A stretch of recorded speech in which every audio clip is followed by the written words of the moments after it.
गोवा दूरदर्शनच्या आजचे पाहुणे या कार्यक्रमामध्ये मी श्रुती आपल्या सर्व दर्शकांचं हार्दिक स्वागत करते. दर्शक हो, आज आपल्यासोबत प्रसिद्ध लेखक, कवी, भाष्य कवी म्हणू शकतो आपण त्यांना, त्यानंतर चित्रपटाचे निर्माते, दिग्दर्शक आणि महाराष्ट्रातच नाही तर संपूर्ण भारतभर प्रसिद्ध झालेले आदरणीय श्री रामदासजी फुटाणे आपल्यासोबत इथे आहेत आणि आपण त्यांच्याबरोबर वार्तालाप करणार आहोत.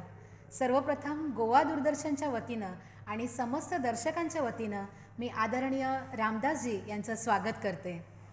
नमस्कार सर, आजच्या कार्यक्रमात आपलं खूप स्वागत. जसं की आपला अवघा महाराष्ट्र जाणतो तुमची राजकीय पार्श्वभूमी, त्यानंतर तुम्ही माजी आमदार आणि विधानसभेचे माजी सदस्य होता. तर मग राजकीय पार्श्वभूमी असताना लेखन क्षेत्रामध्ये तुमचा सगळा ओढदोड सुरू राहिली, त्याविषयी आम्हाला सुरुवातीला सांगा. मी विधान परिषदेवर होतो ते सगळं नंतरचा भाग आहे. अगदी सुरुवातीला म्हणजे मी अगोदर माझं शैक्षणिक शिक्षण वगैरे सगळं नगर जिल्ह्यात जामखेडला घेतल्यानंतर आचार्य यात्रेंचं मी कसं झालो हे पुस्तक माझ्या पाहण्यात आलं. आणि जेव्हा आचार्य यात्रेंचं वाचनालयात मी कसं झालो असल्यानंतर की एक माणूस सासवडवरून येतो आणि शिक्षक असतो, पुढे BA BT TD लंडन, नंतर चित्रपट काढतो, नाटके लिहितो, पुन्हा संयुक्त महाराष्ट्र समितीची चळवळ इतकं प्रचंड काम करतो. तर मग आपणसुद्धा आपलं गाव सोडून जर मुंबईला गेलो तर आपण ह्या वेगवेगळ्या गोष्टी करू शकू. पण ते करण्यापूर्वी मी असं ठरवलं की आपण स्वतः आपली मुंबईतली बैठक उत्पन्न काहीतरी हवं आहे. त्यासाठी ड्रॉइंग टीचरचा कोर्स केला आणि ड्रॉइंग टीचरची नोकरी केली मी. आणि ती नोकरी करत असतानाच दादा कोंडके माझे मित्र झाले आणि दादा कोंडकेंच्या सोगाड्या सिनेमाचं प्रोडक्शन मी पाहिलं. अर्थात हे प्रोडक्शन पाहताना मी नोकरी सोडली नाही. मी तेव्हा ड्रॉइंग टीचर होतो मारवाडी विद्यालय अपेरा हाऊसला. परंतु चित्रपट व्यवसायाची निर्मिती कशी असते, याला काय काय लागतं, या सगळ्या गोष्टी मला दादा कोंडकेंच्यामुळे सोंगाड्या, एकटा जीव सदाशिव या दोन्ही सिनेमामुळे मिळाल्या. आणि यानंतर मग मला असं वाटलं की आपण चित्रपट क्षेत्रात जायला पाहिजे. पण एक ठरलं की मी दादा कोंडकेंच्या चित्रपटाची स्टाईल, त्यांचा ज्या पद्धतीचे चित्रपट ते काढत होते ते, आणि मला असलेली राजकारणाची आवड, त्यामुळे मी ठरलं की आपल्याला सिनेमा काढला पाहिजे. आणि त्याच वेळेस मुंबईत संयुक्त महाराष्ट्र समितीची आपला शिवसेनेची चळवळ सुरू झाली 66मध्ये. आणि या चळवळीमध्ये विशेषतः मराठी तरुण प्रथमच मुंबईत एकत्र आला होता. आणि मला असं वाटत होतं की जोपर्यंत नोकऱ्या करतो म्हणून मराठी तरुण, तोपर्यंत त्याची प्रगती कशी होणार त्या ठिकाणी. आणि आपणसुद्धा ही नोकरी सोडून काहीतरी व्यवसाय शोधला पाहिजे. आणि मला माझा आवडता व्यवसाय होता तो चित्रपटाचा. एक तर मी चित्रकला शिक्षक होतो, चित्रकला हा माझा आवडता विषय होता. आणि सिनेमा हे आवडता विषय असल्यामुळे आणि दादा कोंडकेंच्या चित्रपटामुळे आलेला जो अनुभव आहे त्यामुळे मी ठरवलं की सिनेमामध्ये नेहमी एक लेखक महत्त्वाचा असतो, राजकारणी. यापूर्वी शांताराम बापूंच्या चित्रपटात शिवरामपंत वाशीकर होते, गदी माडगूळकर होते. तर मी सिनेमा काढताना प्रथम फक्त लेखक निवडला, लेखकाची निवड केली. आणि मला त्यावेळेस आशी पाखरे ती नाटक तेंडुलकरांचं हे खूप आवडत होतं. आणि म्हणून मी तेंडुलकरांच्या पाठीशी लागलो की तुम्ही माझ्यासाठी सिनेमा लिहा आणि तो राजकारणावर असा आणि ग्रामीण प्रेक्षकांना तो जवळचा वाटावा त्यातला. तर तेंडुलकरांनी सांगितलं माझं काय सिनेमाचं जमत नाही, कारण ते नाटककार होते जरा. पण मी म्हटलं नाही, तुम्हीच ते लिहायचं, माझी स्क्रिप्ट तुम्हीच करा आणि मी त्यावेळेस ड्रॉइंग टीचर होतो. माझा पगार 365 रुपये होता त्यावेळेस. पण लोक हसायचे की हा माणूस काय सिनेमा काढणार आहे.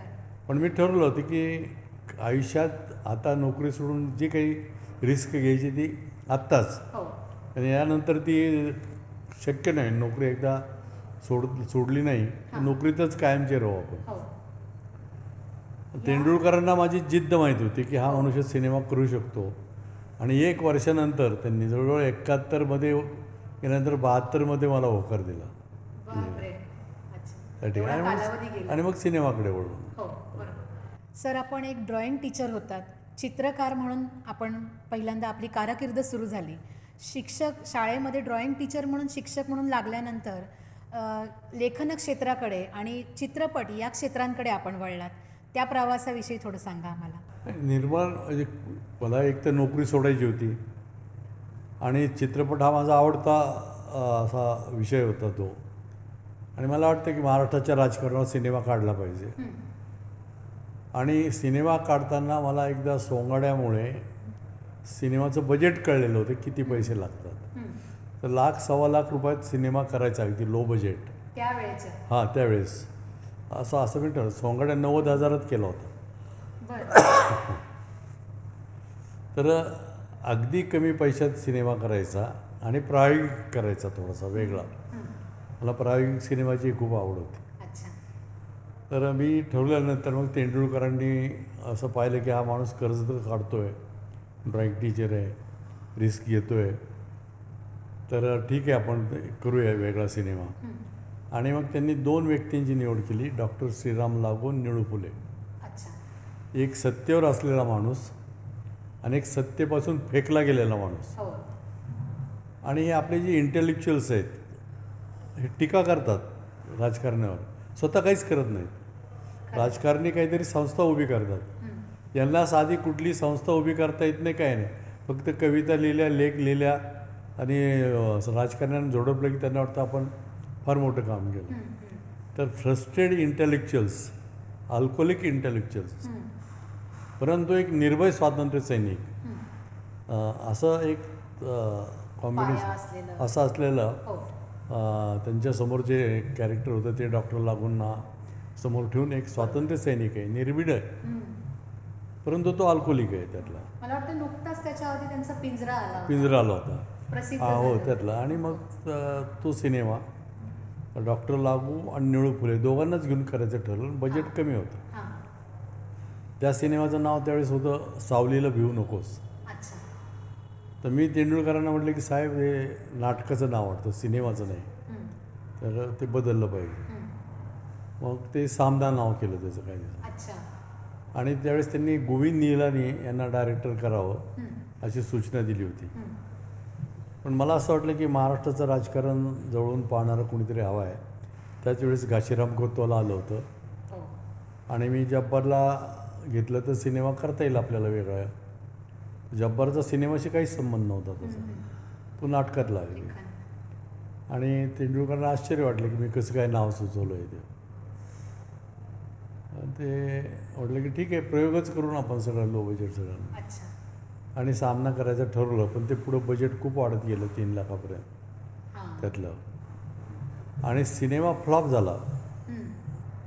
तर मी ठरवलं होतं की सिनेमा काढताना जर तो फ्लॉप झाला तर पर्याय काय करायचे मला. तर नाही, मी सुद्धा ड्रॉइंग चांगला असल्यामुळे म्हणलं सिनेमाचे पडदे रंगवू आपण, पोस्टर्स रंगवू. सिनेमा थिएटरचे पोस्टर्स असतात ते रंगवत बसू, काय बिघडले त्यात, पैसे कुठेही मिळतील त्यातले, पण वेगळं काहीतरी करायचं. ही माझी त्यातली ती भूमिका होती. आणि त्या भूमिकेनुसार तो चित्रपट, वेगळा चित्रपट निर्माण करावा, राजकारणावर असावा. आणि याला तेंडुलकरांनी माझ्या लेखनाची साथ दिली. डॉक्टर लागू, निळू फुले यांनी त्यांना फार मोठी साथ दिली. आणि मग तो एक माइलस्टोन चित्रपट तयार झाला. पण हे करत असताना मी प्रत्येक रुपया कर्जाचा काढत असल्यामुळे मी स्वतः एसटीने प्रवास करायचो. मी अनेक मित्रांना पैसे मागितले, पार्टनर घेतले, सगळं केलं आणि तो चित्रपट केला. आणि लोकांना अगोदर वाटायचं हा ड्रॉइंग टीचर काय करणार, परंतु एक माझी मित्रमंडळी खूप मोठी होती, अगदी गावापासून ते मुंबई पुण्यापर्यंत, ती सगळी पाठीशी उभी राहिली आणि सिनेमा काढला.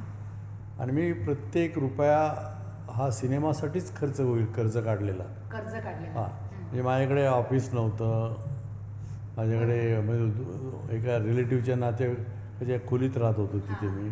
आता जशी टेलिफोन व्यवस्थापकीय- टेलिफोन नाही, शिपाई नाही, हां. गाडी नाही. हां. 10 पैशाचे 3 कॉईन टाकून त्या पब्लिक फोनवरून मी हा सिनेमा केलेला आहे. बापरे, आणि लोकांना आश्चर्य वाटेल की हे कसं काय शक्य आहे खरंच आहे, त्यातलं. खरंच आहे. आणि मी संपूर्ण सिनेमा केला, एस टीत प्रवास करून केला. माझ्याकडे गाडी नव्हती, फोन नव्हता, काही नव्हतं. हं. आणि तो सुरुवातीला रिलीज केला आणि फ्लॉप झाला. हं. लोक येतच नव्हते सिनेमाला. आणि मग त्याला नंतर बर्लिन फेस्टिवलमध्ये मान्यता तो मिळाली. जरा नामांकन. निवडला गेला कॉम्पिटेटिव्ह सेक्शनला. हं. 3 नॅशनल अवॉर्ड मिळाले, 3 फिल्मफेअर अवॉर्ड मिळाले, 7 स्टेट अवॉर्ड मिळाले. आणि 77ला 2 वर्षानंतर हं. पुन्हा रिलीज केला आणि तो हिट ठरला नंतर. हो. मग ते मग पैसे त्याने दिले. अगदी सगळे रेकॉर्डच मला वाटतं मोडले. पण तुम्ही ज्या चित्रपटासाठी पै वाचवून वापरली, आणि मला वाटतं ही जाण चित्रपटाच्या संदर्भात असलेल्या सर्वच लोकांना होती. त्यामुळे लता दिदींनीही मला वाटतं याच चित्रपटासाठी मानधन न घेता- काय होतं की सोंगाड्याचं प्रोडक्शन पाहताना हां. मी जेव्हा कोल्हापूरला गेलो, बाबा म्हणजे भालजी पेंढारकर यांची ओळख झाली होती. त्यांना सतत भेटत होतो. तर त्यांच्या प्रेमापोटी लतादीदीने मुहूर्त केला. हो, त्यांच्याच आणि हस्ते. मुहूर्त केल्यानंतर त्यांनी गाणं गातानाही ते सगळे कुठलंही मानधन न घेता गाणं गायलं. क्या बात. तर एकदा तुम्ही प्रामाणिकपणे काम करायला लागलं ना की मदत करणारे लोक खूप येतात. खरं आहे, खरं आहे. तुम्ही तुमच्या कामाशी किती प्रामाणिक आहात हे महत्त्वाचं आहे त्यातलं. फार लागतं. हां. आणि तुम्ही तुमचंच काम आधीकडे काय सिनेमा काढण्यापूर्वीच ते ऑफिस थाटून नटनट्यांचे फोटो लावून भपकेबाज, व्हिजिटिंग कार्ड, लेटर हेड, अवडंबर जास्त. तसं आवडं म्हणजे तुम्ही मुख्य सिनेमा करा ना चांगला. त्याचा लोकांना आशय आवडून चांगला आवडो, असू दे. जो तुमच्या मनात आहे तो करा तसा खरं व्यवस्थित. आहे, खरं आहे. तर त्यामुळे एक लोकांना असं वाटलं की इतका वेगळा सिनेमा आहे, हं. मराठी सिनेमाला नवीन वाट भेटली. हं. आणि त्या सिनेमामुळे नाव मिळालं. मग निश्चित. पुढे सर्वसाक्षी डायरेक्ट केला मी. हं. त्यात स्मिता पाटील होती हो. वगैरे. तो हाँगकाँग फेस्टिवलला गेला बरोबर. आणि हाँगकाँगच्या थिएटरमध्ये मराठीत भाषण करणारा पहिला माणूस मी आहे. क्या आणि बात. मला म्हटलं मला काही इंग्रजी येत नाही, काही येत नाही. तर तिथे वसंत आपटे म्हणून होते आपले मराठी लोक, त्यांनी माझं भाषण ट्रान्सलेट केलं. हं. आणि ते नंतर इंग्रजीत ते बोलत होते, नंतर चायनीजमध्ये बोलत होते. बरं. सर्वात चिनी ऑडियन्स होता समोर बरं. हाँगकाँगमध्ये. अच्छा. थिएटरमध्ये फुल चायनी लोक. आणि त्यांनी माझ्या शेवटच्या वाक्याला खूप दाद दिली. ते वाक्य माझं असं होतं, जो माझ्या सिनेमाचा विषय होता की आपण हमेशा मंदिरात जाणाऱ्यांना, चर्चमध्ये जाणाऱ्यांना, धार्मिक लोकांना काही पुरोगामी लोक नावं ठेवतात. हं. पण 99% लोकांची धर्म गरज आहे, प्रार्थना गरज आहे, पूजा गरज आहे खरं आहे. या ठिकाणी. तर मी त्याचा विषय असा ठेवला होता की श्रद्धा या गूढ शक्तीची भक्ती करतात हं, हं, हं. आणि विज्ञान गूढ शक्तीचा शोध घेतं. वाह, वाह. आणि हे दोन्ही प्रवास असेच चालू राहतील. हं. तर त्याचा तो सामना जो होता तो सत्ता आणि याचा संघर्ष होता, हो, बुद्धीचा. हो. त्यातला बुद्धी आणि सत्ता आशय तोच. असा संघर्ष होता. आणि हा होता की श्रद्धा आणि विज्ञान अशा विषयाचा विषय. पण दोन्ही चालले नाहीत. हं. मग मी त्या 65पासून कविता लिहितच होतो. हं, हं. हिंदी कवी संमेलनातही जात हो, होतो. हो, आणि त्यामुळे मग मी ठरलं की आपण कवितांचे कार्यक्रम करू. हो. तर माझ्या पहिल्या कार्यक्रमाला मी ते भारत कधी कधी माझा देश आहे असं फार शीर्षक मला दिलं. वाटतं गाजली होती ती कविता. नाही ते मी त्याचं सिनेमाचं होर्डिंग असतं ना, हां. तसं पुणे स्टेशनला माझं होर्डिंग होतं. हो. कवितेंच्या कार्यक्रमाचं होर्डिंग असलेला हां. भारतातला काय जगातला पहिला असेल पहिलाच मी असेल. त्यावेळेस. खरं. तुम्हाला लोक म्हणले की कवितेच्या कार्यक्रमाचं होर्डिंग कुठं असतं. हां. पण ते माझ्या कविताचे कार्यक्रम इतके महाराष्ट्रात सुरू झाले, त्या हो. कॅसेट इतक्या विकल्या. हं. मग अमेरिकेत आमचे सुभाष दामले एक मित्र होते, त्यांनी तिकडे बोलवलं. मग अमेरिकेत मी जवळजवळ 7-8 वेळा गेलो. बरं. आणि असं एकही स्टेट राहील नाही की जिथं भारत कधी कधीचा कार्यक्रम झाला नाही. वाह. मिनिओपोलिसपासून न्यू ऑर्लिन्सपर्यंत, तिकडे सिरॅक्यूजपासून थोडीशी पोर्टलँडपर्यंत. झलक ऐकायला आम्हाला आवडेल नक्कीच. नाही तो उपरोधिक असा हे होता हां. की तसा भारत कधी कधी माझा देश आहे हे सुचण्याचं कारण की त्यावेळेस गाडीच्या मागे लिहायचे भारत मेरा महान, हो, हो. भारत माझा देश आहे. तर तर मला वाटायचं भारत माझा देश आहे हे सांगण्याची वेळ आली आहे. भारत मेरा महान आहे का म्हणायचं असं? म्हणजे कशाचं? म्हणजे आपण स्वातंत्र्य मिळाल्यानंतर आता या स्टेजला आलोत का? म्हणावं लागतं की ते महान नाही का तो? मग मला लक्षात आलं की जात हा फॅक्टर या देशात खूप महत्त्वाचा झालेला आहे. धर्म, जातीन धर्मापेक्षा हा देश मोठा आहे आणि देश मोठा ही भूमिका लोकात नाही आहे. खरं. म्हणून मी तो उपरोध त्यात घेतला होता. आणि ती 82मध्ये लिहिलेली ती कविता आहे, उपरोधिक कविताची, की ती अशी होती की भारत कधी कधी माझा देश आहे, भारत कधी कधी माझा देश आहे, आम्ही सारे भारतीय अलग अलग आहोत. माझं आयुष्य हा काही राष्ट्रीय एकात्मतेचा प्रबंध नाही, त्यामुळे अन्य जाती धर्माशी माझा काडीचाही संबंध नाही. माझं आयुष्य हा काही राष्ट्रीय एकात्मतेचा प्रबंध नाही, त्यामुळे अन्य जाती धर्माशी माझा काडीचाही संबंध नाही. माझ्या जातीचा माणूस, माझ्या धर्माचा माणूस हाच माझा भाऊ आहे आणि माझा देश माझा खाऊ आहे. खाऊन खाऊन तो संपणार आहे, प्रांताप्रांताची झुंपणार आहे, झुंपल्यानंतर फाटतील, एकमेकांना लुटतील, पुन्हा नवे परकीय साम्राज्यवादी येतील. पुन्हा नव्या स्वातंत्र्य संग्रामासाठी नवे टिळक, नवे गांधी होतील, त्यांचेही पुतळे उभे राहतील, पुतळ्यावर कावळे बसतील आणि खुर्चीवर बगळे बसतील. पुन्हा आम्ही एक होऊ, पुन्हा आम्ही एक होऊ, स्वातंत्र्याचे गाणे गाऊ की हम सब एक है. एकदा सत्यानाश झाला देशाचा की मग भाई भाई सगळे बनायला सुरुवात करतात ना. पुन्हा आम्ही एक होऊ, स्वातंत्र्याचे गाणे गाऊ की हम सब एक है. हिंदू मुस्लिम भाई भाई, हिंदू सिख भाई भाई, हिंदू ख्रिश्चन भाई भाई, हिंदू बौद्ध भाई भाई, हिंदू जैन भाई भाई, हिंदू हिंदू सुद्धा भाई भाई, हिंदू हिंदू सुद्धा भाई भाई. तोपर्यंत मित्रांनो मला माझ्या स्वप्नांची तहान आहे. मित्रांनो मला माझ्या स्वप्नांची तहान आहे आणि या देशापेक्षा मीच महान आहे. या देशापेक्षा मीच महान आहे. मी माझ्यासाठी जगतो, मी माझ्यासाठी मरतो. आरशात पाहून मी मलाच नमस्कार करतो. तेव्हा माझा जय जयकार असो, माझ्या जातीचा जय जयकार असो, माझ्या धर्माचा जय जयकार असो, माझ्या पंथाचा जय जयकार असो, माझ्या प्रांताचा जय जयकार असो, आणि झालंच तर कधी कधी माझ्या देशाचा सुद्धा जय जयकार असो, झालंच तर कधी कधी माझ्या देशाचा सुद्धा जय जयकार असो. तर ही उपरोधिक कविता त्यावेळेस गाजली आणि मी माझ्या व्याख्यानाचं नाव हेच दिलं, भारत कधी कधी माझा देश आहे. याच्या कॅसेट आल्या, त्या लाखोनी महाराष्ट्रात विकल्या गेल्या. खूप छान. त्यावेळेस छोटी कॅसेट होती ती आणि त्या कॅसेटने मला खूप नाव दिलं महाराष्ट्रात. मग लोक बोलवायला लागले, कार्यक्रम व्हायला लागले. मग अमेरिकेत गेलो, मग ऑस्ट्रेलियात कार्यक्रम केला, मग लंडनला 2 वेळा केला, मस्कत, दुबई, दोहा, अबुधाबी सगळीकडे कार्यक्रम केले. दुबईला वर सिंगापूरला केला. तर भारत कधी कधी माझा देश हे टायटलसुद्धा लोकांना खूप आवडलं, त्याची वाटलं की अरे खरंच करे, आपल्याला एरवी कोण ऐकतं आपलं, या देशात नेमकं आपलं स्थान काय.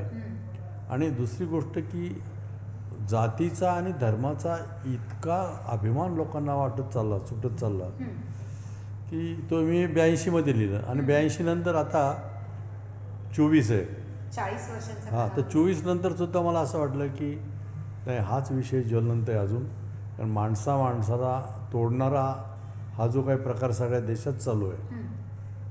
आता आपण बघतोय BC OBC आरक्षण, हे पूर्वी नव्हतं ना कधी. तीव्रता इतकी नक्कीच नव्हती. म्हणजे जाती व्यवस्था होती पण जाती द्वेष नव्हता. जाती सगळ्या असल्या तरी कोणाला कुठल्या जातीबद्दल द्वेष. आता आपण TV वर बघतो ना, किती लोक हे करतात. रंगवून ही सगळी गोष्टी सांगितल्या जातात, दाखवल्या जातात. याच सगळ्या जोडीला जे तुमचा चित्रपटांचा हा सगळा प्रवास चालू राहिला सुरुवातापर्यंत, म्हणजे सामना होता, सामनानी अवघी प्रसिद्धी इतकी मिळवली की नंतर त्याला नाही, राष्ट्रीय माझ्या तुम्ही पाहिलं ना प्रत्येक सिनेमात सुद्धा ना जातीविषयक सामनाच भाष्य आहे तेंडुलकरनी केलेलं. सर्वसाक्षीत निळू फुलेचा रामनगरकरचा सीन आहे, माझ्या सुरुवातामध्ये जाती व्यवस्थेवर आहे हो. इकडे. आणि मला असं वाटतं की आपल्या 99% लोकांची धर्म ही गरज आहे. म्हणजे आपल्याकडे बुद्धिवादी आणि रॅशनल आपण ज्याला म्हणतो ना की जे नास्तिक आहेत, ईश्वर मानत नाहीत, अशा लोकांची संख्या 0.5% किंवा 1% जास्त नाही. 99% कुठल्या ना कुठल्या धर्माचे आहेत, कुठल्या ना कुठल्या जातीचे आहेत आस्तिक आहे. असे. तर मला असं वाटतं की मग ही धर्मान जात कुणी निर्माण केली? ईश्वराने केली का? तर ईश्वराने पृथ्वी निर्माण केली, निसर्ग निर्माण केला हा सगळा. तर ईश्वराने त्याला असं वाटलं की आता माणूस जन्माला घालू की नको, माणसाला जन्म द्यावा की देऊ नये. मग त्याने काय केलं, ईश्वराने एकाच वेळेस माणूसही जन्माला घातला आणि पशुही जन्माला घातला. तर काही पशु माणसाच्या उपयोगी पडले आणि काही माणसं पशुसारखे वागायला लागले यातले. कारण धर्म हा काही ईश्वर निर्मित नाही, हा महापुरुषांनी धर्म निर्माण केलेला आहे सामाजिक नीतिमत्तेसाठी. त्याचा उद्देश चांगला आहे धर्माचा, तो वाईट नाही.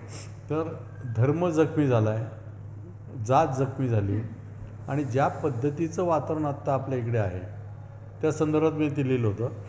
मुलं सध्या मराठी माध्यमाकडे वळण्याच्या ऐवजी इंग्रजी माध्यमाकडे वळण्यासाठी जास्त कल देतात. पालकही इंग्रजी माध्यमात मुलांना घालायला शोधतात. अगदीच आपल्या आता मराठी साहित्यिकसुद्धा आपल्या मुलांना इंग्रजी माध्यमामध्ये घालत आहेत. याविषयी आपल्याला काय वाटतं?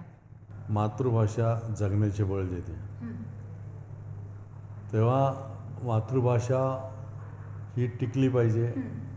शालेय शिक्षण मातृभाषेतून दिलं गेलं पाहिजे. त्याचबरोबर इंग्रजीही चांगलं आलं पाहिजे, कारण ती जगाची संपर्क भाषा आहे. आता आपण बघा की विज्ञानाची सगळी प्रगती त्यात आहे, पण याचा अर्थ इंग्रजी माध्यमाच्या शाळेत जायला पाहिजे असं काही नाही. आज जिल्हा परिषदेच्या शाळेत शिकलेले कितीतरी लोक अमेरिकेत उद्योगपतीत मराठी माध्यमात.